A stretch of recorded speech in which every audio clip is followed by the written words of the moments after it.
08 80. BFM Business, intégral placement, idée de placement. Et à présent, on parle assurance vie avec José Fernandez. Bonjour. Bonjour Cédric. Merci de nous avoir rejoints. Vous êtes le directeur de l'offre financière à l'UFF. Il y a beaucoup de questions autour de l'assurance vie et notamment beaucoup de questions autour des fonds en euros. Jusqu'à présent, c'était presque le Graal de l'épargne française. Et puis, avec l'amenuisement des rendements, on se met à chercher d'autres débouchés pour notre épargne dans ce contrat de l'assurance vie, des alternatives finalement. Absolument. Alors ça y est, hein, l'ensemble des taux de rendement du fonds en euros ont été annoncés par les assureurs. C'est un peu ce qui donne le là du marché chaque année. Hein. On attend les résultats. Pas de grande surprise. En moyenne 2,50%. Donc on voit bien qu'encore une fois, année après année, le taux se tasse un peu. Ce qui sauve un peu cette année, c'est le taux d'inflation, qui permet donc d'avoir un taux réel qui se maintient. Mais enfin, on voit bien que tout cela ne durera pas très longtemps, d'autant plus que les assureurs ont eu une très bonne année en termes d'investissement. 80% des investissements se font sur le fonds en euros. Et puis, vous en parlez ici tous les jours, ça s'est fait avec des taux sur des obligations d'État aux alentours de 0,6, 0,5. Donc, on voit bien que dans les années qui viennent, tout ça va ne faire que baisser. Et donc, il va falloir trouver des solutions alternatives pour essayer de doper un peu son rendement et ses contrats. Sur ce fameux fonds en euros, il y en a déjà qui se sont relevés les manches, j'ai envie de dire, et qui font des petites opérations commerciales. Il y a des bonus, il y a des petits plus qui sont donnés en fonction de critères un peu subjectifs, admettons-le.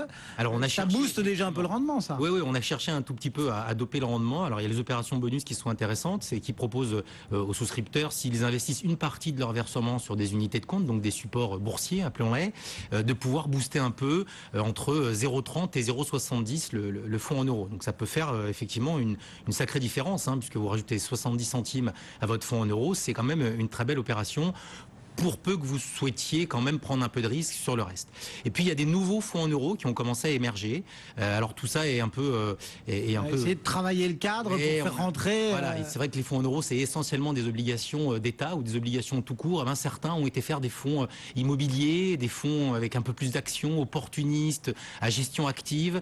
Alors il y a des résultats qui sont très intéressants, mais attention, c'est beaucoup de yo-yo, puisque comme on y met une part de risque, une part d'action ou une part d'autres actifs un peu risqués, eh bien vous pouvez certaines années être à peine au-dessus de 1 et dans les meilleures années peut-être avoir 3,5 ou 4. Donc méfiance tout de même sur ces nouveaux fonds en euros. Dans ces nouveautés, vous ne me dites pas un mot du fameux euro-croissance, ce mot qui normalement devrait tous nous mettre en état... de délire absolu, non? Alors en fait non. L'euro-croissance, c'est un peu le prolongement de ce qu'on vient de faire. Le principe est bon, effectivement. On se dit, je vais troquer une garantie totale et à chaque instant sur le fonds en euros, mais un rendement qui baisse contre une garantie au terme de 8 ans, de 10 ans, pour potentiellement un rendement plus intéressant. C'est pas mal ça, non? Dit comme ça, c'est plutôt pas mal, si ce n'est qu'en termes de timing, en tout cas aujourd'hui, on n'y trouve pas son compte. On a les obligations qui sont au plus bas, les actions qui sont pas forcément au plus bas. Donc on se dit que dans 8 ans, tout ça ne va pas nécessairement donner un rendement excellent, alors que le capital, lui, sera aliéné pendant 8 à 10 ans. Donc il faut se faire une raison, le fonds en euros, c'est entre guillemets derrière nous et il faut trouver des alternatives, c'est ça? Absolument, il faut trouver des alternatives, et il y en a beaucoup. Ça peut être quoi justement ces alternatives? Alors dans un contrat d'assurance vie, il y a plein de choses, ça va de la SICAV monétaire au fonds action, faut bien regarder ce qu'on a dans son contrat, il y a beaucoup de fonds, il faut souvent se faire aider par un conseiller, d'abord parce qu'on a besoin d'identifier quel est ce qu'on appelle son aversion au risque, quel niveau de risque on est prêt à prendre pour quel rendement. Son portrait d'épargnant. Exactement, et puis surtout quel est son horizon de placement, et puis quels sont l'état des marchés, parce qu'on ne va pas investir la même chose au même moment, et surtout avoir une gestion active, c'est-à-dire ne pas rester les deux pieds dans le même sabot pendant 8 ans. Alors il y a plein de choses. Support, tiens, par exemple. Alors les SICAV monétaires. Ouais, alors effectivement, plutôt sécurisé, mais alors vraiment, ça rapporte même moins que rien, puisque si vous enlevez les frais du contrat, je pense que certains épargnants sont en négatif. Donc c'est quand même très grave. Les fonds alternatifs sans en être une. Sans en être une. Les fonds obligataires, bon attention, les fonds obligataires classiques, vous en avez déjà des obligations dans votre fonds en euros. Donc si vous voulez un tout petit peu diversifier, il vaut mieux aller vers des obligations qu'on appelle à haut rendement, donc avec un petit peu plus de risque, mais il peut y avoir des choses intéressantes à 5, 6 ou 7% en moyenne, donc ça peut être intéressant. Vous avez aussi les produits structurés. Les fonds à formule, les produits garantis. Alors là, même chose, il faut bien regarder. Il faut comprendre la formule. Alors, si vous avez une garantie totale, la performance ne peut pas être bonne. Il n'y a pas de miracle, il n'y a pas de martingale. Par contre, vous avez un bon compromis parfois entre une limite à la baisse et une limite à la hausse. Donc qui peuvent vous donner un couple rendement-risque qui est plutôt intéressant. Et puis ensuite, vous avez tous les autres fonds de la panoplie, de l'univers. Alors il y a des supports immobiliers qui ont bien fonctionné ces dernières années, qui sont très intéressants, souvent avec de l'immobilier physique et donc des loyers derrière, donc qui vont donner un rendement qui est plutôt stable, qui vous donne un peu de perspective. Donc ça, c'est assez intéressant pour pouvoir diversifier.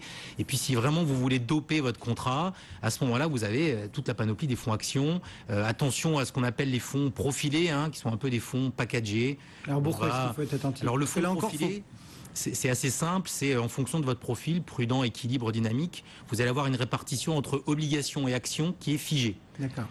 Donc 20% d'obligations et 80% d'actions, 80% d'obligations et 20% d'actions pour un fonds profilé prudent. C'est-à-dire qu'en fait, au moment où on clique, où on démarre son contrat, c'est figé. Le 80-20, il est figé. Ah, d'accord. Le problème, c'est que ça n'a pas donné des très bons résultats par le passé.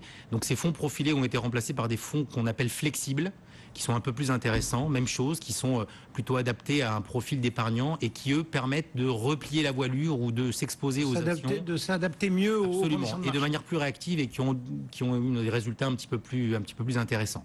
Et puis au bout du bout, si vous voulez vraiment prendre du risque et doper votre contrat sur de très long terme, eh bien, vous avez les fonds actions.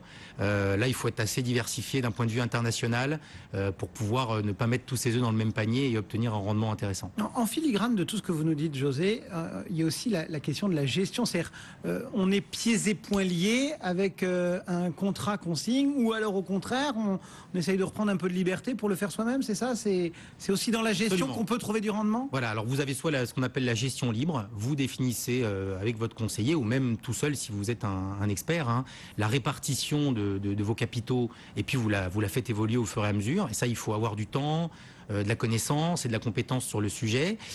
Vous avez également ce qu'on appelle la gestion pilotée, c'est-à-dire que c'est l'assureur qui va prendre en charge une répartition, mais qui pour le coup est la même pour l'ensemble des souscripteurs en fonction de leur profil d'épargnant, et qui va procéder à des arbitrages de manière régulière pour faire en sorte que tout ça soit bien géré.